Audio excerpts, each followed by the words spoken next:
We don't get sick from eating too much. We get sick from eating things created to mask the collapse of our currency. This isn't just a shocking statement, it's the core of Martulia's groundbreaking book, Fatfood. It boldly challenges everything we think we know about health, suggesting the problem isn't personal weakness, but a system that fundamentally forces us to eat incorrectly. Fatfood isn't a diet book. It's an alarming investigation into the direct, profound connection between currency devaluation and human health. When money loses value, real, nourishing food is marginalized. Industrial food triumphs not because it's better for us, but because it effectively hides inflation. Diseases aren't exploding because people are suddenly weaker, but because they live in a system designed to make staying healthy incredibly difficult. Imagine a time, not so long ago, when meals were simple, deeply tied to survival instincts. Meat, eggs, whole milk were natural, sustained by a monetary system firmly backed by gold. But then came war. The insatiable demand for cheap spending shattered the gold standard, ushering in an era where paper money could be created infinitely. This economic shift, seemingly distant, began to subtly but powerfully reshape our food landscape.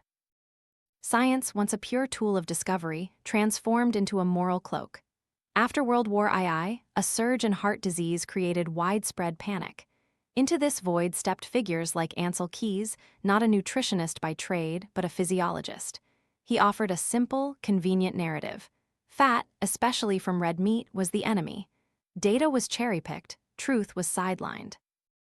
Carbohydrates, sugar, and vegetable oils, never humanity's biological foundation, were rebranded as healthy, and our plates were forever changed. No overt coercion was needed, just enough anxiety. Society, accustomed to devalued money, readily embraced cheap, mass-produced food. This created a relentless, self-reinforcing cycle.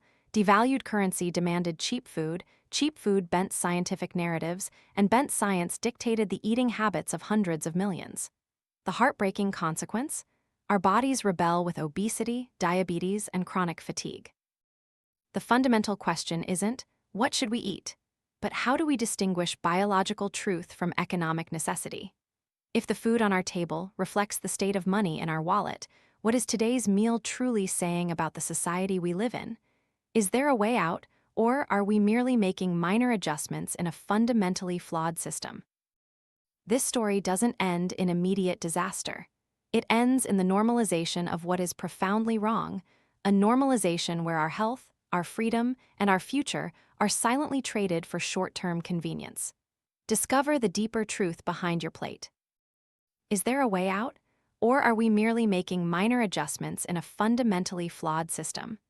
This book challenges you to look beyond the surface, to question the invisible rules governing your daily life and your health.